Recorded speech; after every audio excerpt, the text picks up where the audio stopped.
الحمد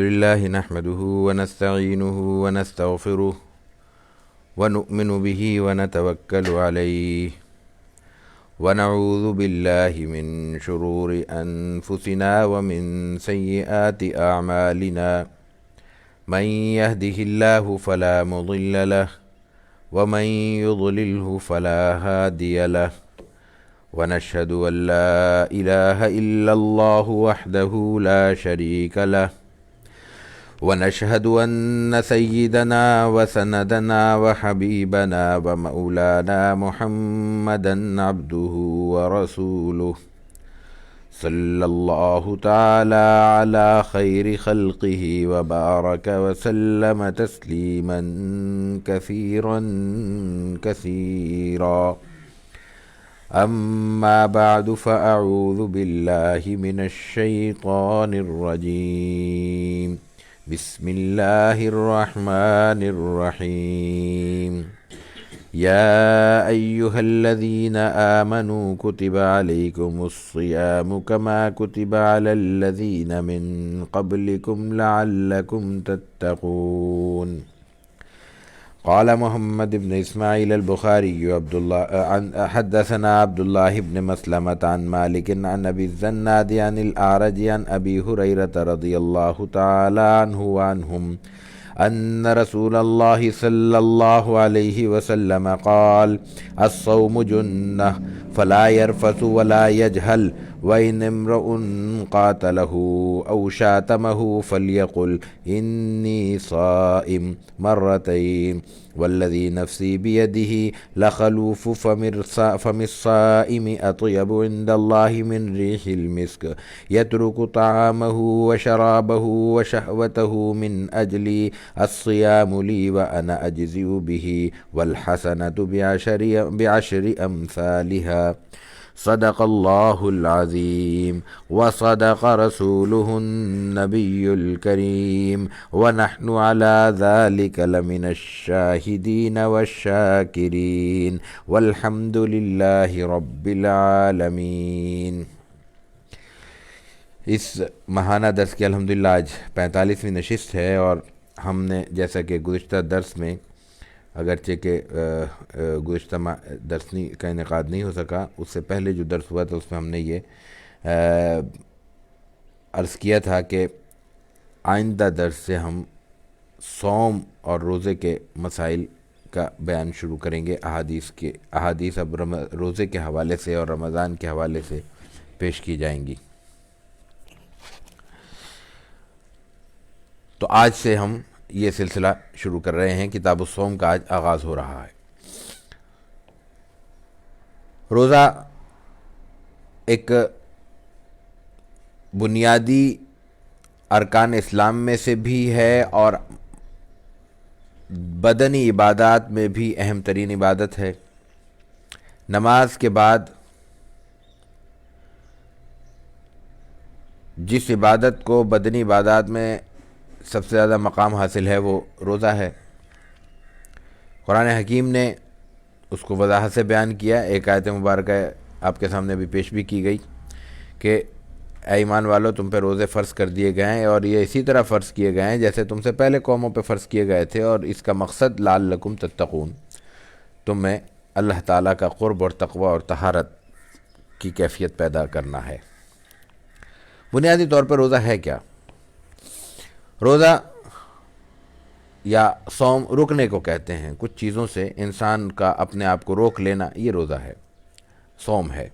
اردو میں روزہ کا لفظ استعمال ہوتا ہے، عربی میں اصل اصطلاح صوم کی ہے، صاد سے یہ لفظ لکھا جاتا ہے۔ یہ بنیادی طور پر انسانی مزاج کی سالانہ تربیت کا نام ہے۔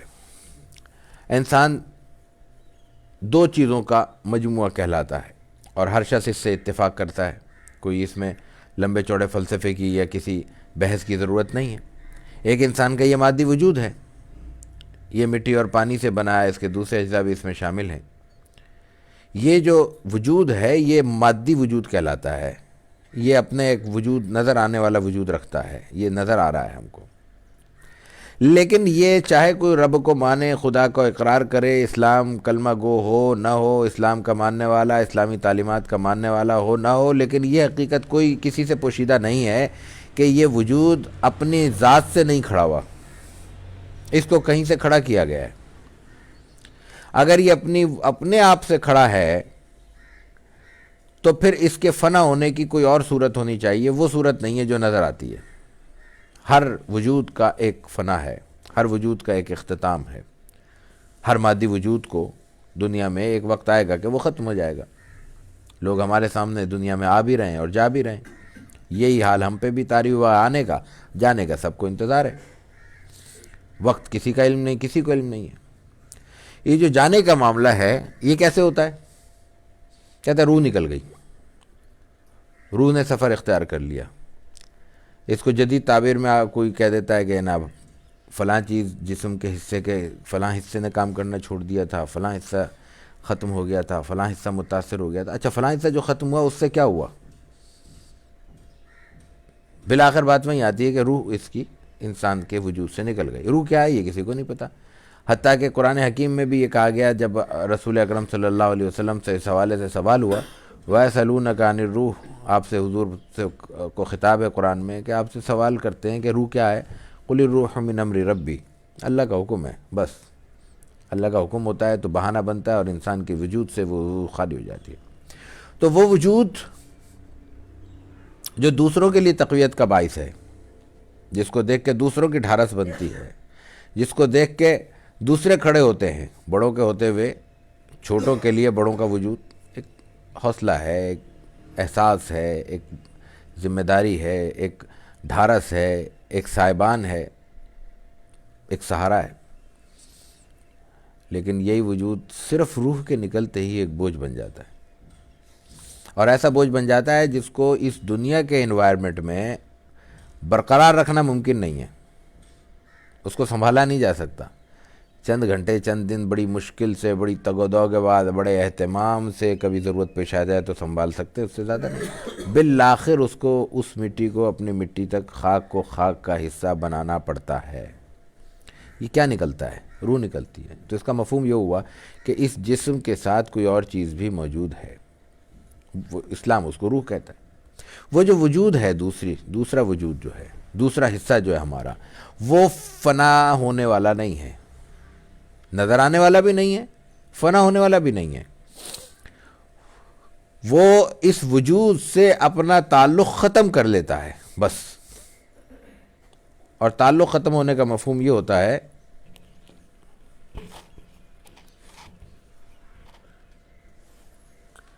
کہ اس وجود کا رشتہ دونوں کا رشتہ ختم ہو گیا اور دونوں الگ الگ ہو گئے۔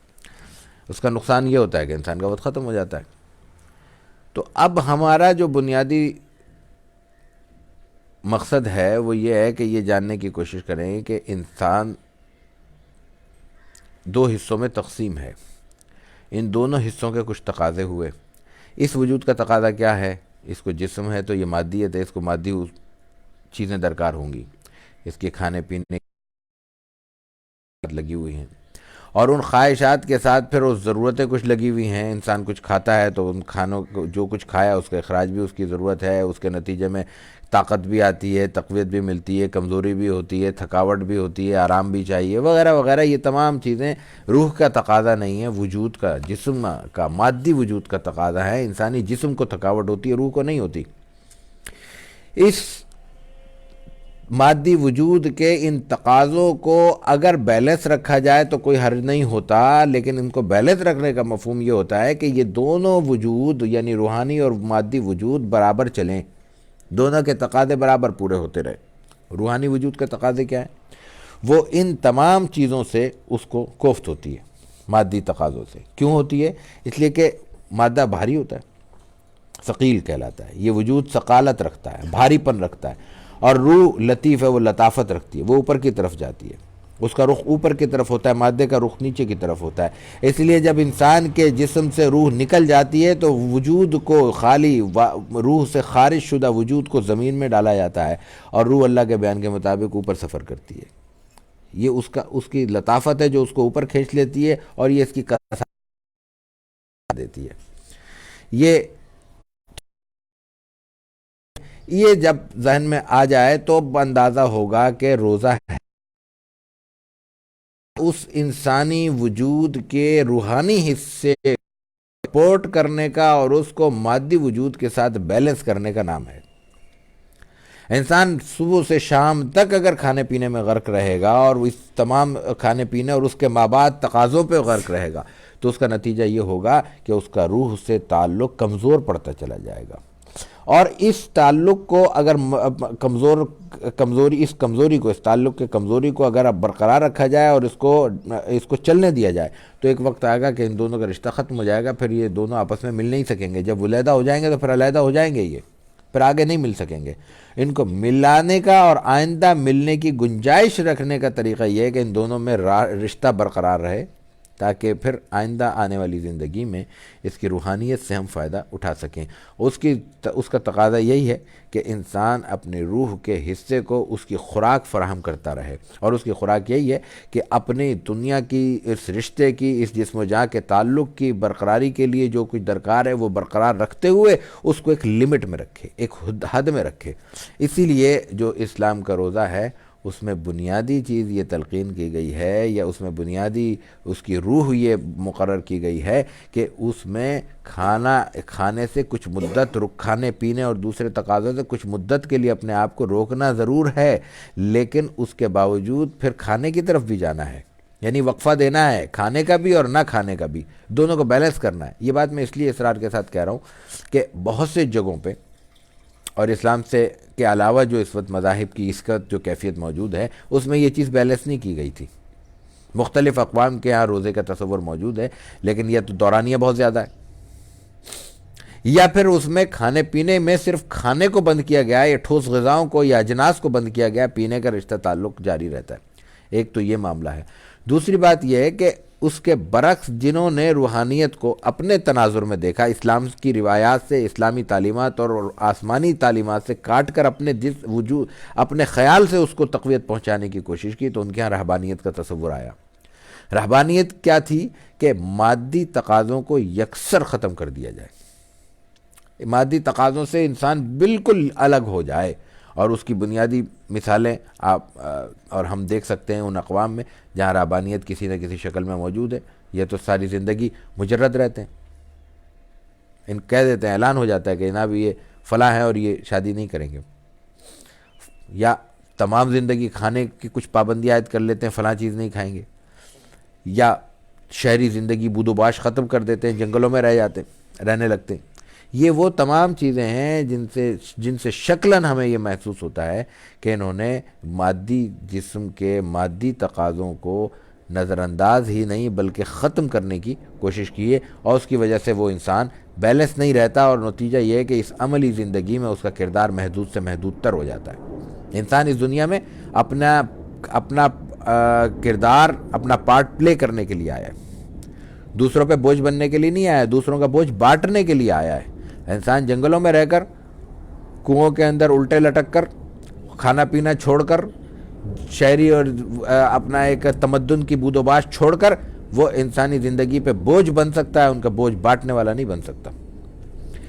روزہ اس بوجھ کو ختم کرنے کا یا اس بوجھ کو تقسیم کرنے کا نام نہیں ہے، اس بوجھ میں انسان کے کردار کو مزید مضبوط کرنے کا نام ہے، اس لیے کہ اس کے نتیجے میں پھر انسان کی فزیک بھی اور انسان کی ذہنی ساخت بھی مزید لوگوں کے قریب ہوتی ہے، اور اس کے تقاضے اندازہ ہو جاتا ہے، اور رمضان میں اس کی کیفیت کو آگے ہم احادیث کی روشنی میں انشاءاللہ اس پہ بیان بھی کریں گے، اشارے بھی کریں گے کہ انسان کس طرح دوسروں کے لیے مفید ہو جاتا ہے اور کس طرح اپنے وجود کو بھی اللہ کے قریب کرنے کے لیے کوشش کرتا ہے۔ یہ بنیادی طور پر روزہ ہے۔ روزہ اسلام سے پہلے موجود تھا، اسلام نے اس میں کچھ اصلاحات کی۔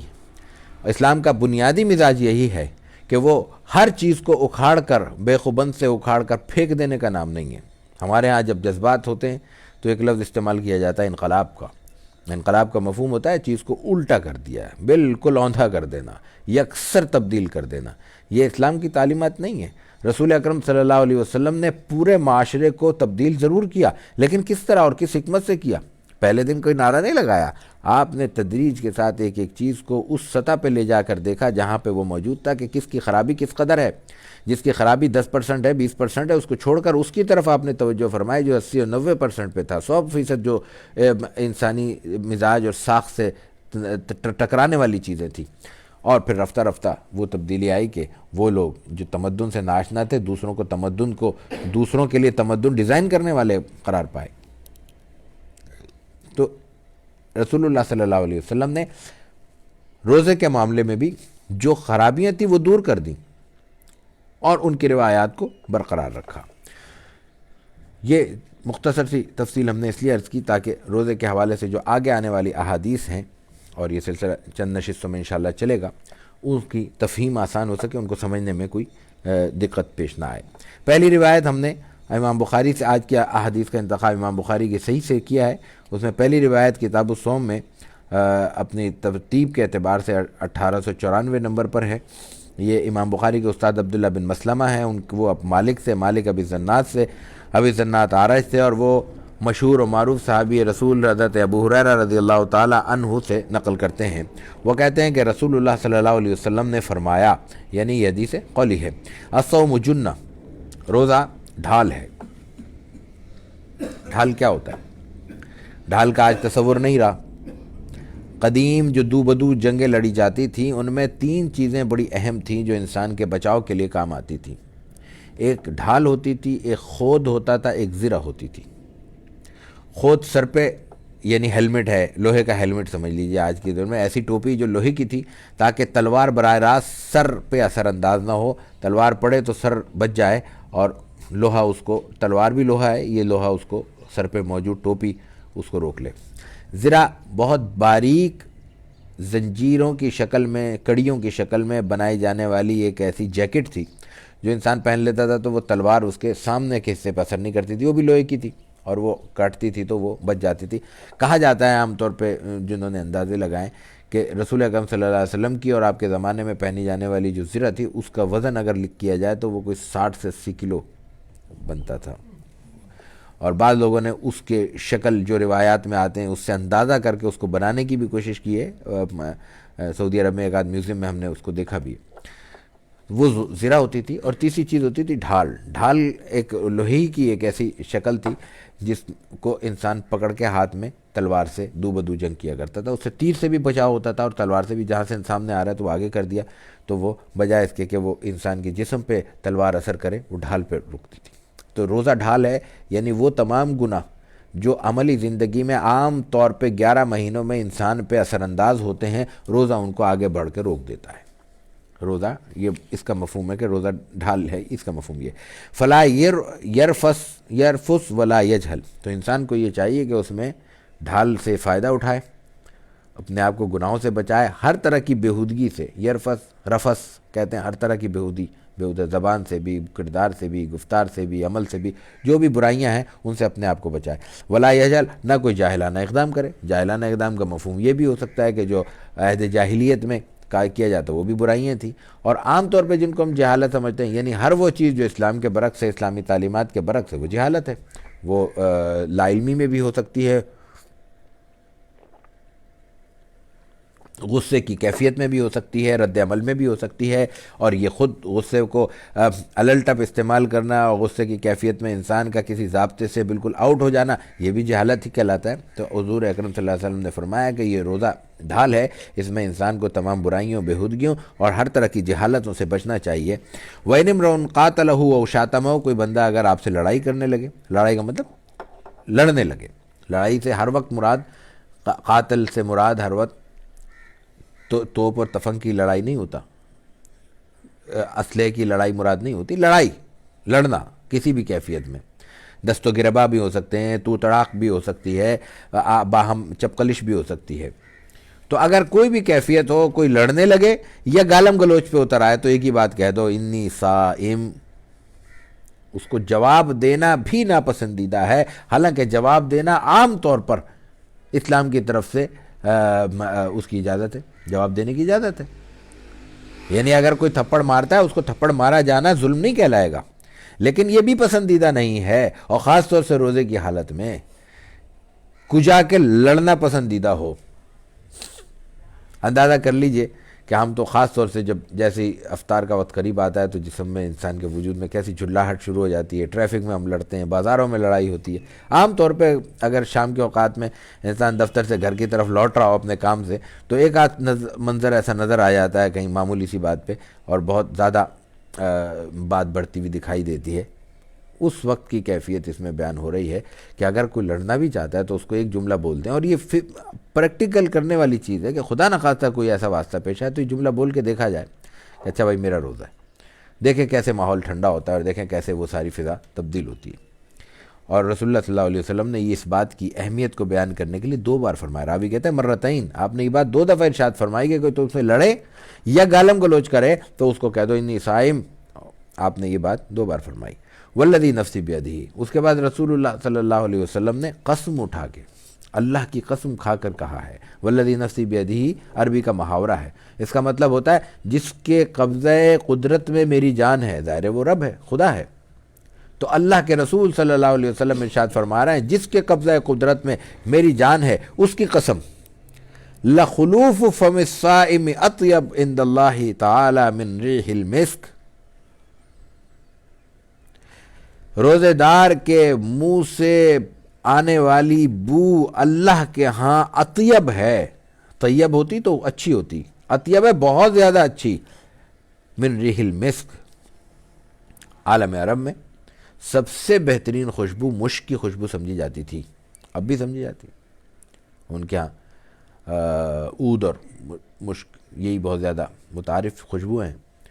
رسول اللہ صلی اللہ علیہ وسلم نے فرمایا کہ روزے دار کے منہ سے اگر بو آ رہی ہے روزے کی وجہ سے تو وہ اللہ کے ہاں مشک کی خوشبو سے بھی زیادہ پسندیدہ ہے، یعنی انسان اپنی معمولی سی کوتاہی کی وجہ سے اس خوشبو کو اس بو کو برباد نہ کرے جو اللہ کے ہاں اتنا مقام رکھتی ہے۔ اگر وہ لڑنے بھڑنے میں لگ جائے گا، اگر وہ روزے کی حالت میں ہونے کے باوجود بے شک کسی کا اشتعال ہو لیکن وہ رفث کی طرف چلا جائے گا، بےہودگیوں کی طرف چلا جائے گا، اس سے کوئی جاہلیت کا عمل سرزد ہونے لگے گا تو یہ من جانب اللہ اس کی اس کیفیت کو زائل کرنے کا باعث بن جائے گا جو اللہ کے پسندیدہ تھی۔ یہاں فرمایا لخلوف فم الصائم، اس سے کیا مراد ہے؟ روزے دار منہ کی بو سے مراد یہ نہیں ہے کہ انسان منہ کی صفائی ختم کر دے، چھوڑ دے، وہ اسی طرح جیسا کہ اللہ کا حکم ہے صاف کیا جائے گا، جتنے 2 بار کم از کم انسان کو جو برش وغیرہ مسواک وغیرہ کرنی چاہیے وہ عمل جاری رہے گا۔ اس سے مراد خالی پیٹ ہونے کی وجہ سے خالی معدے سے اٹھنے والی بو ہے۔ جب انسان 18 15 16 گھنٹے خالی رہتا ہے تو اس سے ایک کیفیت پیدا ہوتی ہے، اس کو کہا گیا ہے کہ وہ خالی بھوک کی وجہ سے، خالی پیٹ ہونے کی وجہ سے جو ایک پیدا ہونے والی جو بو ہے وہ اللہ کے یہاں پسندیدہ ہے، اس لیے کہ وہ اللہ کی حکم کی وجہ سے پیدا ہوئی ہے۔ وہ جو دوسری بو ہے وہ تو انسان کی نالائقی سے پیدا ہوگی، اگر اس نے کوئی کوتاہی کی، اس کا ظاہر ہے کہ اللہ سے تعلق نہیں ہے۔ یہ وہ بو ہے جو اللہ کے حکم سے پیدا ہو رہی ہے، اس لیے اللہ کو پسند ہے۔ اس کو اس کے ساتھ گڑبڑ نہیں کرنا چاہیے کہ انسان یہ سوچے کہ یہ تو اللہ کو پسندیدہ ہے تو مسواک کرنا چھوڑ دیا، برش کرنا چھوڑ دیا 1 مہینے تک، تو آپ خود اندازہ کر لیں کیا حال ہوگا۔ اس لیے اس سے مراد یہ ہے، آگے اس کی وضاحت بھی کر دی، کیوں؟ اس لیے کہ یترک طعامہ و شرابہ و شہوتہ من اجلی، اللہ تعالیٰ کہہ رہا ہے یہ اس لیے کہ اس نے میری وجہ سے کھانا پینا اور اپنی دوسرے تقاضے ضرورتیں چھوڑ دی ہیں۔ یہ تمام تقاضے جو اس نے اپنے خواہشات کو، اپنے تقاضوں کو چھوڑا ہے من اجلی، میرے حکم کے سبب چھوڑا ہے، میں نے اس کو پابند کیا ہے، میرا حکم مانتے ہوئے اس نے اپنے تقاضے چھوڑے۔ بھوک تو اس کو لگ رہی ہے۔ رمضان میں اور شوال میں اور شعبان میں کیا فرق ہے؟ اگر شعبان میں ہمیں 2 وقت چائے کی طلب ہو رہی ہے تو رمضان میں کیوں نہیں ہوگی؟ اگر شعبان میں ہم دوپہر کو کھانے کا معمول رکھتے ہیں تو رمضان میں کیوں وہ معمول ہمارا نہیں ہونا چاہیے؟ ظاہر ہے کہ وہ معمول ہمارا ترک ہو جاتا ہے، کھانے کا صرف معمول ترک نہیں تو شیڈول پورا چینج ہو جاتا ہے۔ جس وقت ہم ناشتہ کرتے ہیں اس وقت سحری نہیں ہوتی، سحری کا وقت الگ ہوتا ہے۔ جب ہم معمولاً رات کا کھانا کھا رہے ہیں، عام طور پر رمضان میں اس وقت نہیں کھانا کھایا جا رہا، پورا شیڈول ڈسٹرب ہو رہا ہے. تراویح کا بھی معاملہ ہے, سحری کا بھی معاملہ ہے, وقت کا بھی, دن اور رات کے فرق کا بھی معاملہ ہے. گرمیوں میں کچھ اور وقت ہوگا, سردیوں میں کچھ اور ہوگا, یعنی پورا شیڈول چینج ہو جائے گا. ورنہ اس کے علاوہ سال بھر دیکھ لیں ہمارا شیڈول الگ رہتا ہے. تو یہ چینجنگ, یہ تبدیلی اور یہ سارے تقاضوں کو آگے پیچھے کرنے کا معمول کیوں ہو رہا ہے؟ من اجلی, اللہ کے حکم کی وجہ سے ہو رہا ہے. اللہ یہ تعالیٰ یہ کہہ رہا ہے کہ میری وجہ سے ہو رہا ہے. تو جب میری وجہ سے ہو رہا ہے تو اس لیے پھر آگے اس کا اجر فرما دیا, الصیام لی وانا اجزی بہ, روزہ میرے لیے ہے, میں ہی اس کا اجر دوں گا. اب ایک چیز بڑی اہم ہے یہاں پہ کہ اللہ تعالیٰ کہہ رہا ہے روزہ میرے لیے ہے اور میں ہی اس کا اجر دوں گا. تو نماز کسی اور کے لیے؟ نماز بھی اللہ کے لیے. زکوٰۃ کس کے لیے ادا کی جاتی ہے؟ کس کے حکم پہ ادا کی جاتی ہے؟ اللہ کے لیے کی جاتی ہے. حج کس کے لیے کرتا ہے انسان؟ صدقے کس کے لیے دیتا ہے؟ لوگوں کے ساتھ اگر خوش اخلاقی سے انسان مل رہا ہے اللہ کا حکم مان کر, تو اللہ کے لیے مل رہا ہے. اللہ کا حکم مان کر وہ اپنے خوشی اور غمی کی تقریبات میں اللہ کے حکم کو پابندی کر رہا ہے, تو کس لیے کر رہا ہے؟ اللہ کی رضا کے لیے کر رہا ہے. تو یہاں یہ کیوں کہا گیا کہ الصیام لی, یا بعض روایتوں میں الصوم لی وانا اجزی بہ, کہ روزہ میرے لیے ہے اور میں ہی اس کا اجر دوں گا. اس کا مفہوم یہ سمجھ میں آتا ہے واللہ عالم کہ عام عبادات میں ریاکاری کا امکان موجود ہے اور واضح ہے. انسان گھر میں نماز جیسے چاہے پڑھ لے, مسجد میں 4 آدمی دیکھ رہے ہوں تو کوشش کرے گا تھوڑا سا رک کے پڑھوں. دیتے ہوئے, اگر پیسے دیتے ہوئے 4 آدمی نظر آ رہے ہیں تو وہ الگ اہتمام ہوتا ہے. دوسری عبادات کو بھی دیکھ لیں. لیکن روزہ ہے یا نہیں ہے یہ صرف انسان کو پتہ ہے یا اس کے رب کو پتہ ہے. میں ہو سکتا ہے ہم بہت پکا سا منہ بنا کے لوگوں میں بیٹھ جائیں اور افطار میں شریک ہو جائیں, جیسا کہ ہوتے بھی ہیں, لیکن یہ علم کسی کو نہیں ہو سکتا جب تک یا تو انسان نہ بتائے, یا اللہ تعالیٰ کسی طرح اور پردہ فاش نہ کرے کہ یہ روزے سے واقعی ہے یا ابھی 2 گھنٹے پہلے اس نے روزہ رکھا ہے. تو اس سبب سے اللہ تعالیٰ کہتا ہے کہ میں اپنے ہاتھ سے اس کو اجر دوں گا, اپنی طرف سے میں خود اجر دوں گا. خود اجر دوں گا کا مفہوم تو دیکھیں, ہمیں تو یہ علم نہیں ہے کہ اللہ تعالیٰ روزے کا نماز کا اجر کیسے دے گا, قربانی کا اجر کیسے دے گا, صدقات کا اجر کیسے دے گا. تو وہ صرف اس روایت سے یہ قیاس کیا جا سکتا ہے کہ جس عبادت کا بھی اللہ تعالیٰ جس طریقے سے اجر ادا کرے گا, روزے کا اجر اس سے مختلف ہوگا.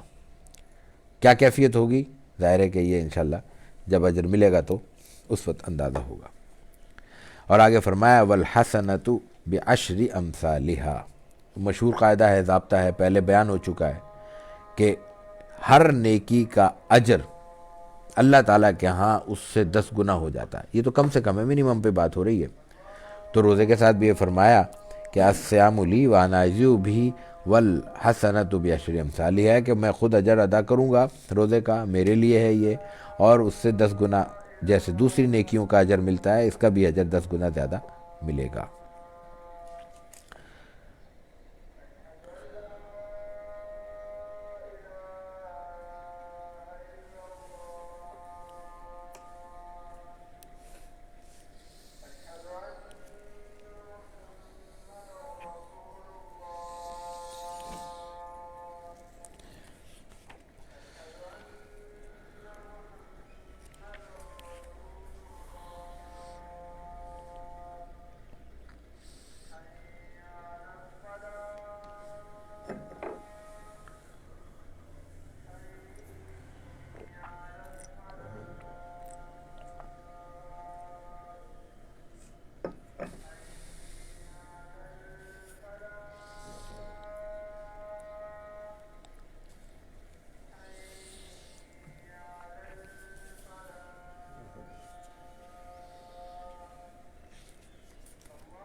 دوسری روایت بھی ہم نے امام بخاری ہی سے اور ان کی کتاب الصیام سے منتخب کی ہے, 1897 ان کا مسلسل ترتیب سے نمبر ہے. وبه قال حدثنا إبراهيم بن المنذر قال حدثنا معن قال حدثني مالك عن ابن شهاب عن حميد بن عبد الرحمن عن أبي هريرة رضي الله تعالى عنه أن رسول الله صلى الله عليه وسلم قال من أنفق زوجين في سبيل الله نودي من أبواب الجنة يا عبد الله هذا خير فمن كان من أهل الصلاة دعي من باب الصلاة ومن كان من أهل الجهاد دعي من باب الجهاد ومن كان من أهل الصيام دعي من باب الريان ومن كان من أهل الصدقة دعي من باب الصدقة. فقال أبو بكر رضي الله تعالى عنه بأبي أنت وأمي يا رسول الله ما علي من دعي من تلك الأبواب من ضرورات فهل يدعى أحد من تلك الأبواب كلها؟ قال نعم وأرجو أن تكون منهم. یہ روایت بنیادی طور پہ حضرت ابو بکر صدیق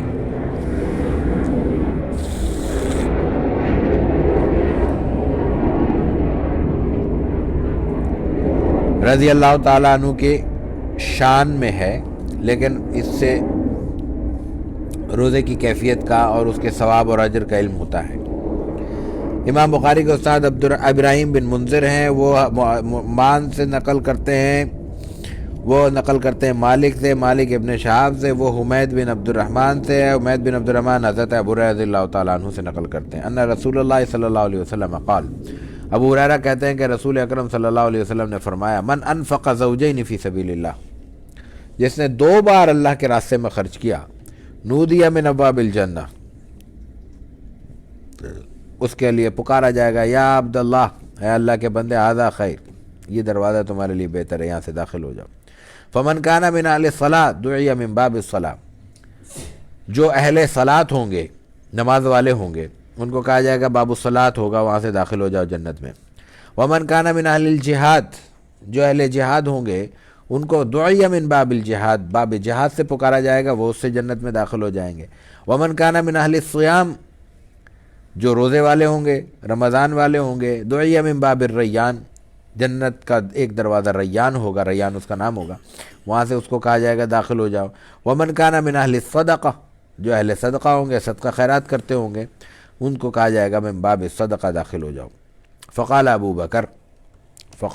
بکر رضی اللہ تعالی عنہ، ابو بکر رضی اللہ تعالی عنہ نے کہا بِأَبِي أَنْتَ وَأُمِّي یا رسول اللہ ما علی من دعی من تلک الابواب من ضرورت، جو ان دروازوں سے داخل ہوتے ہیں وہ ہوتے رہے، مجھے ان سے کوئی مطلب نہیں، میرا اس سے کوئی سوال نہیں۔ اے اللہ کے رسول، آپ پر میرے ماں باپ قربان، بِأَبِي أَنْتَ وَأُمِّي، میرے والدین آپ پر قربان یا رسول اللہ صلی اللہ علیہ وسلم۔ فَهَلْ يُدْعَى أَحَدٌ مِّن تِلْكَ الْأَبْوَابِ كُلِّهَا، کوئی ایسا بھی ہوگا جس کو ہر دروازے سے آواز لگے گی ادھر سے آ جاؤ، یہ دروازہ بھی بلا رہا ہوگا، یہ دروازہ بھی پکار رہا ہوگا، وہ دروازہ بھی پکار رہا، ایک شخص کو تمام جنت کے تمام دروازے پکار رہے ہوں گے، کوئی ایسا بھی ہوگا؟ حضور نے فرمایا ہاں ہوگا۔ وَأَرْجُو أَن تَكُونَ مِنْهُمْ، اور مجھے پوری امید ہے کہ وہ تم ان میں سے ہوگے، یہ نہیں کہا تم ہی ہوگے، لیکن یہ کہا کہ تم ان میں سے ہوگے۔ اس روایت کو اگر سمجھنا ہو تو ایک اور روایت ذہن میں آتی ہے۔ ایک بار رسول اللہ صلی اللہ علیہ وسلم نے صحابہ کرام کی موجودگی میں، جن میں ابو بکر صدیق رضی اللہ تعالیٰ عنہ بھی موجود تھے، ایک سوال کیا۔ روایت طویل ہے اور شاید ہمارے اس سلسلہ درس میں کہیں تفصیل سے بیان بھی ہو جائے، لیکن اس کی مناسبت سے میں اس کا صرف خلاصہ پیش کر دوں۔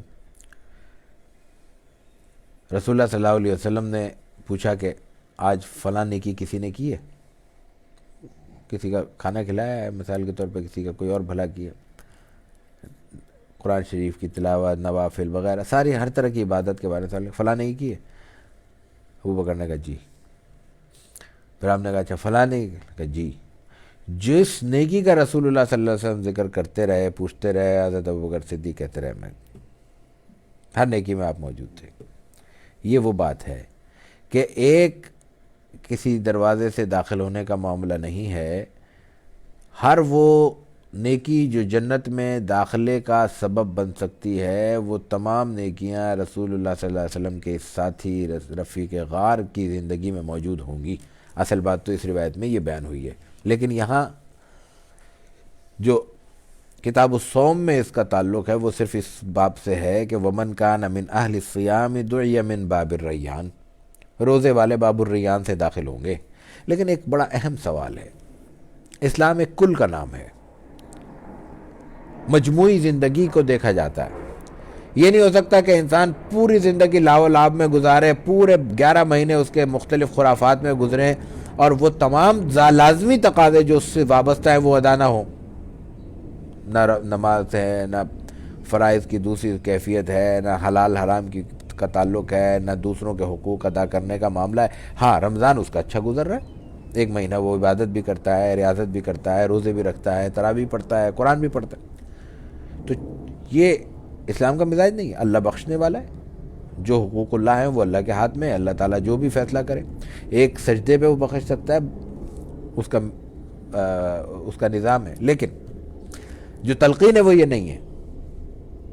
تو یہ کیوں کہا جا رہا ہے کہ روزے والے، یعنی جو صرف نمازیں پڑھتا ہوگا وہ باب الصلاۃ سے داخل ہوگا، جو صرف روزے رکھتا ہوگا وہ باب الریان سے داخل ہوگا؟ یہ مفہوم نہیں ہے. اور جو حضرت ابوبکر صدیق ہی کے توسط سے دوسری روایت کا ہم نے ایک انتہائی مختصر خلاصہ ذکر کیا، اس سے بھی یہ بات معلوم ہوتی ہے وہاں فرائض کی بات نہیں ہو رہی.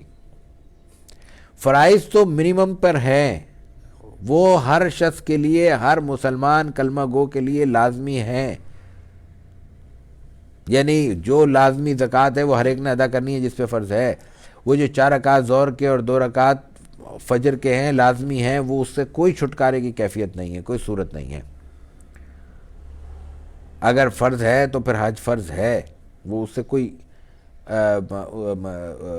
اس کا کوئی دنیا کی قوت اس فرض کی اہمیت کو یا اس کی فرضیت کو ختم نہیں کر سکتی. یہاں مراد نوافل ہیں، اضافی ہیں، کہ ایک شخص تمام معمولات، تمام فرائض، تمام حقوق ادا کرنے میں بہت چاق و چوبند ہے، بہت چست ہے، چستی سے وہ تمام فرائض ادا کرتا ہے.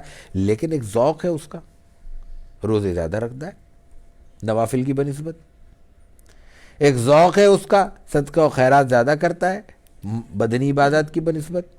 فرائض پورے کر رہا ہے، فرائض کے بعد اس کا رجحان نوافل سے زیادہ لوگوں کی مدد کرنے پر ہے، لوگوں کی مدد سے زیادہ فلاں عبادت پر ہے، فلاں سے زیادہ فلاں عبادت پر ہے، فلاں سے زیادہ وہ جب عبادتیں گزری ہیں ان کے لیے خاص اہتمام کیا جائے گا کہ بھئی یہ خاص آدمی تھا، اس کی اس شعبے میں خاص خدمات ہیں.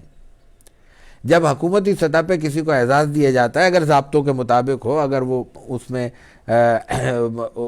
مطلب یہ کہ لوگوں کے واقعی ان کی خدمات کو پیش نظر رکھا جائے، سفارشیں اور جو کچھ دوسری چیزیں ہمارے یہاں خرابیاں موجود ہیں اس سے ہٹ کر، تو اس میں مجموعی طور پر ایک شخص کی پوری کارکردگی کو دیکھنے کے بعد اس کے شعبے کو دیکھا جاتا ہے کہ یہ میڈیکل سائنسز میں اس کی خدمات زیادہ ہیں تو اس کو میڈیکل کا تمغہ دیا جائے. یہ نہیں ہو رہا، یہ نہیں ہوتا کہ وہ بنیادی طور پہ کوئی کرپشن میں ملزم ہو، کسی اور الزام میں وہ گرفتار ہو، لیکن چونکہ وہ بہت بڑا ڈاکٹر ہے تو اس کو نواز دیا جائے. یہ تو نہیں ہوتا. مجموعی طور پر بحیثیت انسان بھی معاشرے میں اس کی شخصیت متعین ہوتی ہے، معلوم ہوتا ہے یہ اچھا آدمی ہے، لیکن خاص طور سے اس شعبے میں اس کی خدمات زیادہ ہیں. خاص طور پہ فن اور ثقافت کے کسی دائرے میں اس کی خدمات زیادہ ہیں، چلو بھئی اس کو اس شعبے میں دے دیا جائے، ادب کے شعبے میں دے دیا جائے. یہ بنیادی چیز ہوتی ہے. جیل سے اٹھا کے تو کسی کو نہیں نوازا جاتا. یہ مفہوم ہے یہاں پہ کہ بنیادی فرائض، بنیادی تقاضے، بنیادی حقوق ادا کرنے والے شخص میں کسی ایک شعبے کے حوالے سے زیادہ امتیازی پہلو نظر آتا ہے تو اس کو اس امتیاز کو نمایاں کرنے کے لیے اس کو اس دروازے سے پکارا جائے گا اور اعلان کیا جائے گا کہ اس دروازے سے اس کو داخل کر دیا جائے.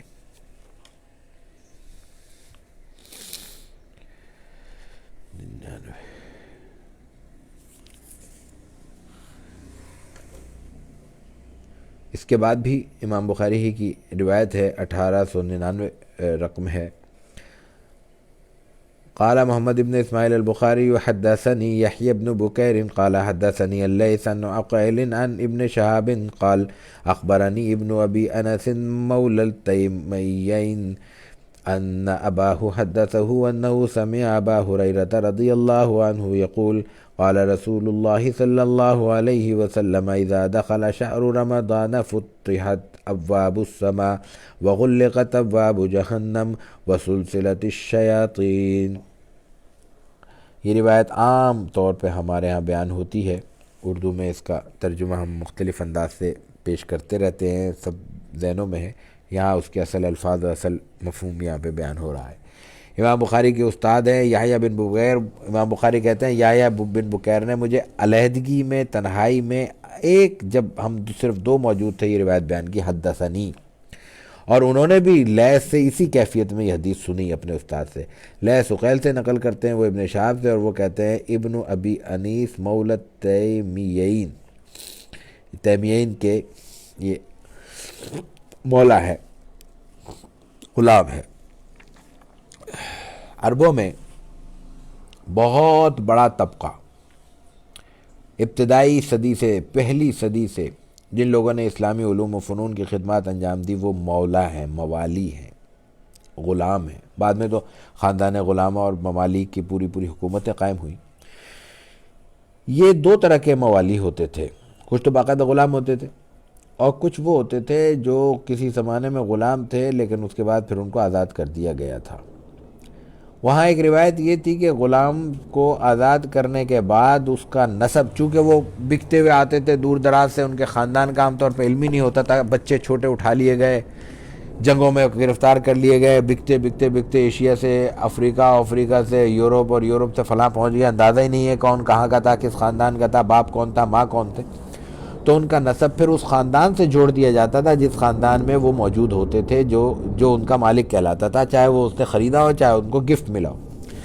اور اس میں باقاعدہ یہ اہتمام تھا کہ رہا ہونے کے بعد بھی انہی کی طرف نسبت ہوگی، کہا جائے گا کہ یہ جو موالی ہیں یہ فلاں کے خاندان سے یا فلاں کے موالی میں ہیں۔ تو اس کیفیت کے ساتھ یہ تعارف پیش کیا گیا ہے یہاں پہ ابن ابی انیس کا۔ وہ اپنے والد سے نقل کرتے ہیں، جب رمضان شروع ہو جاتا ہے، رمضان کا مہینہ داخل ہو جاتا ہے، فتحت ابواب السماء، آسمان کے دروازے کھول دیے جاتے ہیں، وغلقت ابواب جہنم، جہنم کے دروازے بند کر دیے جاتے ہیں، وسلسلت الشیاطین۔ یہاں دیکھیں جنت کی ذکر کی بجائے آسمان کا ذکر کیا ہے، اور جہنم کا ذکر کرتے ہوئے زمین کا ذکر نہیں کیا۔ یعنی جہنم جو ہے بڑا ہے،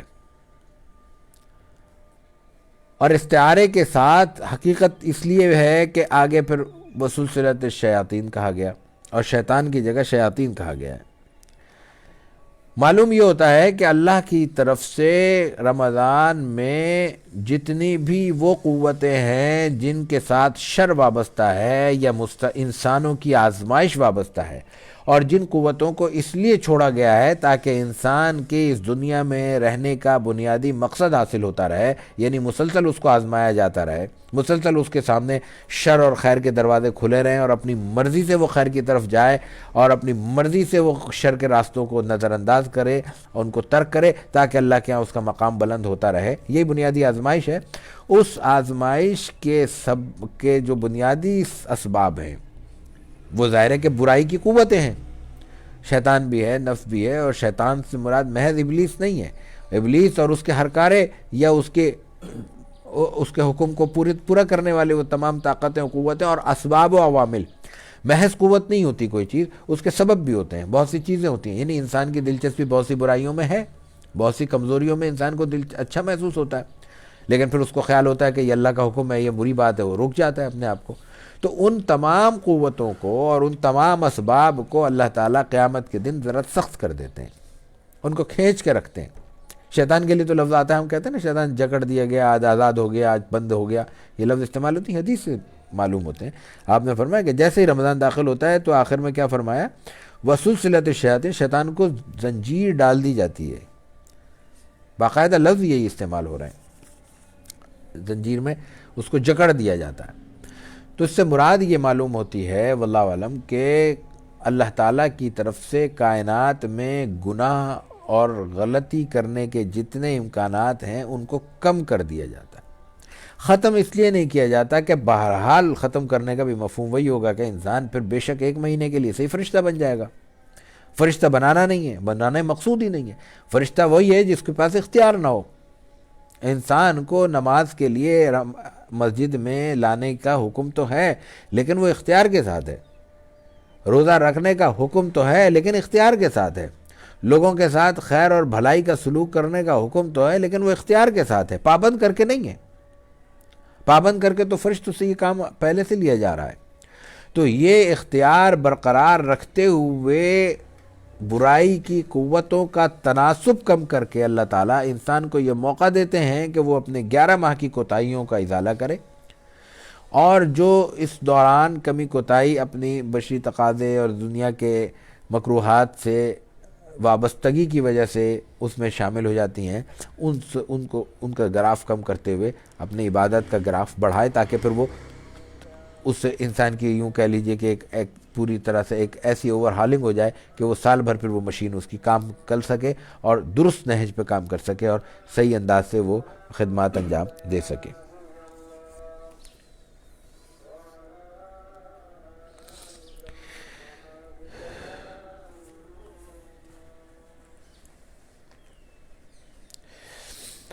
امام بخاری کی ایک اور روایت پیش کرتے ہیں اور اسی پہ انشاءاللہ درس ختم کریں گے آج کا. قال محمد ابن اسماعیل البخاری حدثنا مسلم ابن ابراہیم قال حدثنا هشام قال حدثنا يحيى عن ابي سلمة عن ابي هريرة رضي الله عنه وعنهم عن النبي صلى الله عليه وسلم قال من قام ليلة القدر ايمانا واحتسابا غفر له ما تقدم من ذنبه ومن صام رمضان ايمانا واحتسابا غفر له ما تقدم من ذنبه.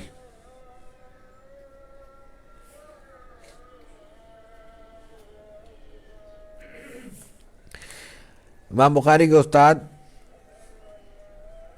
مسلم بن ابراہیم ہے، وہ نقل کرتے ہیں ہشام سے، ہشام یحییٰ سے، یحییٰ ابو سلمہ سے، ابو سلمہ ابو ہریرہ رضی اللہ تعالیٰ عنہ سے، اور ابو ہریرہ رسول اللہ صلی اللہ علیہ وسلم سے آپ نے فرمایا من قام لیلۃ القدر ایمانا واحتسابا. رمضان میں ایک شب لیلۃ القدر کے نام سے موسوم ہے. لیلۃ القدر آخری عشرے میں بیان کی جاتی ہے، اور قرآن حکیم میں سورۃ القدر میں یہ بیان کیا گیا کہ وہ خیر من 1000 شہر، 1000 رات سے بہتر ہے. 1000 رات کا مفہوم کیا ہے؟ بہت آسان ہے جان لینا. 1000 ماہ سے، 1 ماہ سے، 1000 رات نہیں، 1 ماہ، 1000 مہینوں سے بہتر ہے. انسان کی اگر اوسط عمر 60-70 سال لگائی جائے تو 1000 مہینے اس کی زندگی میں نہیں آتے. 1000 مہینے اس کی زندگی میں نہیں آ سکتے. تو ایک انسانی زندگی سے زیادہ عبادت کا مقام انسان کو محض 1 رات کی عبادت سے حاصل ہو سکتا ہے. یہ مفہوم ہے خیر من 1000 شہر. اور پھر وہاں لفظ استعمال ہو خیر من 1000 شہر، 1000 مہینے کی عبادت کے ایکول نہیں ہے، برابر نہیں ہے، اس سے بہتر ہے. اچھا، بہتر کا کوئی درجہ نہیں ہوتا. اگر کہا کہ فلاں کی کارکردگی فلاں سے بہتر ہے تو بہتر ہے، ہو سکتا ہے اس سے ڈبل ہو، اس سے تک 4 گنا ہو، لیکن کم سے کم اس سے اوپر ہے. وہ کہیں پہ بھی ہو سکتا ہے. یہ بیان کرنے والے کے ذہن میں ہوتا ہے. حالات قرائن سے اندازہ ہو جاتا ہے لیکن بہت سی جگہ اندازہ نہیں بھی ہوتا. تو یہاں خیر کا لفظ جو قرآن نے استعمال کیا، اس رات کی عبادت کا یہاں حکم بیان ہو رہا ہے کہ اگر کسی نے لیلۃ القدر میں عبادت کر لی، من قام لیلۃ القدر، قام کا مطلب رات کو عبادت کرنا، ایمانا و احتسابا، اور اس میں 2 کیفیتیں موجود تھی. وہ عبادت کرتے ہوئے صاحب ایمان بھی تھا.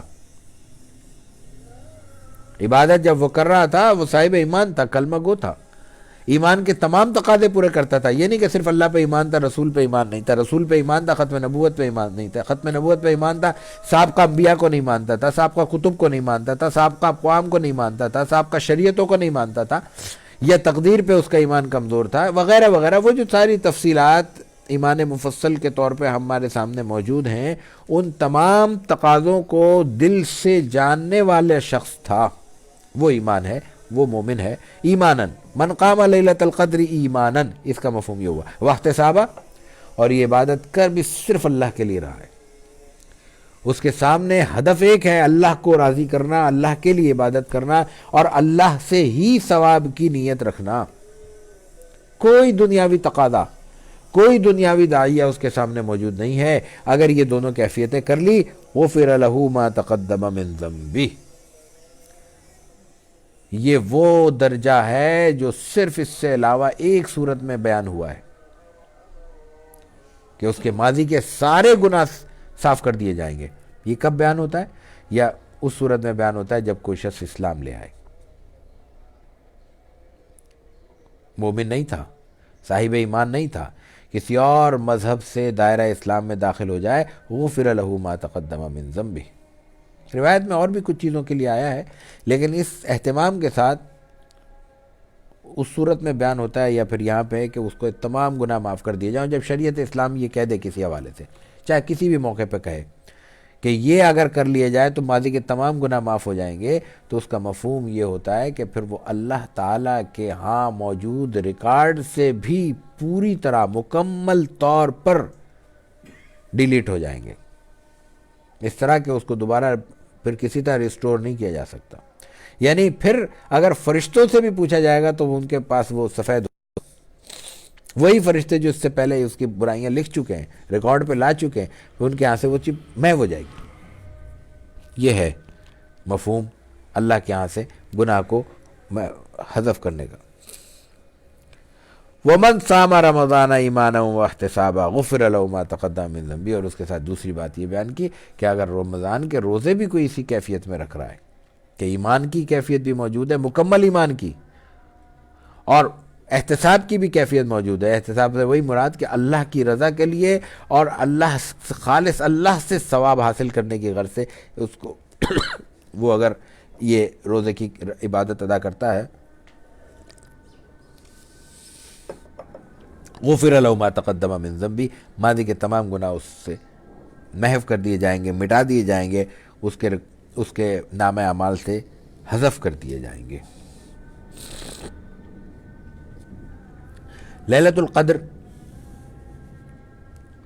رمضان میں عام طور پہ آخری عشرے میں بیان کی جاتی ہے، اور اس میں بھی طاق راتوں میں اس کا امکان زیادہ ہوتا ہے، اور ان طاق راتوں میں بھی عبادت کا مفہوم یہ ہے، جو روایت میں لفظ آتا ہے من قام، رات کو جس نے عبادت کی، کھڑا رہا، نوافل کی صورت میں یا تلاوت کی صورت میں یا ذکر اذکار کی صورت میں، اللہ تعالیٰ کے استغفار، اللہ کے حضور گناہوں کی معافی اور استغفار کی صورت میں، تو اس سے مراد پوری رات کی عبادت نہیں ہوتی۔ یہ بات اس لیے جاننا ضروری ہے کہ بہت سی ہم جیسی کمزور طبیعتیں یہ سن کر ہی عبادت سے یا رات کی عبادت سے خائف ہو جاتی ہیں کہ پوری رات تو جاگنا ہمارے کمزور جسم کے لیے ممکن ہی نہیں ہے۔ مزاج ہوتا ہے، بہت لوگ جاگنے کے عادی ہوتے ہیں، ہم جیسے بہت سے لوگ نہیں جاگ سکتے ہم پوری رات، عادت ہی نہیں ہے، تو اس سے مراد پوری رات جاگنا ہے ہی نہیں۔ یہ تو عام انسانوں کی، ہم جیسوں کی تلقین ہے نا، ہمارے لیے تلقین ہو رہی ہے۔ قرآن کریم نے رات کی عبادت یعنی تہجد کو رسول اللہ صلی اللہ علیہ وسلم کے لیے تو فرض قرار دیا تھا۔ آپ کے لیے قرآن حکیم کہتا ہے قم اللیل الا قلیلا، یہ حضور کا خطاب ہے، یا ایھا المزمل، آپ کا لقب ہے، قم اللیل الا قلیلا نصفہ او انقص منہ قلیلا، کہ آپ تھوڑا رات کو تھوڑا کھڑے ہوں، اون کو نصف آدھا کھڑے ہو جائیں، یا اون کس منو قلیلا، اس سے تھوڑا کم کر لیں۔ تو عام مفہوم جو اس سے سمجھ میں آتا ہے، رسول اللہ صلی اللہ علیہ وسلم نے دوسرے صحابہ کو جو تلقین کی ہے، وہ احادیث اگر پیش نظر رکھے تو اس سے مراد ایک تہائی، ایک نصف ثلث شب ہے، ایک تہائی رات کا حصہ۔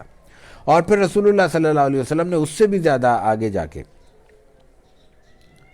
یہ دوسرے روایت میں، دوسرے اپنے ایک ہدایت میں ہمیں یہ بھی آزادی اور سہولت عطا فرما دی کہ اگر انسان عشاء کی نماز اور فجر کی نماز پابندی سے جماعت کے ساتھ تکبیر اولیٰ کے ساتھ مسجد میں ادا کرتا ہے تو وہ بھی اللہ کے ہاں رات کو جاگنے والا ہی شمار ہوگا، اس لیے کہ جو جاگنے کا بنیادی مقصد تھا وہ اللہ کا کے حکم سے اور اللہ کے عنایت سے اس نے حاصل کر لیا، اس لیے کہ جب سونے جا رہا تھا تو بھی اللہ کے دربار سے اٹھ کے جا رہا تھا، اور سو کے جب اٹھ رہا تھا تب بھی وہ اللہ کے دربار میں حاضر ہو رہا تھا، تو اللہ کے ہاں تو وہ حاضری ہے نا، اس کی غیر حاضری تو نہیں ہے۔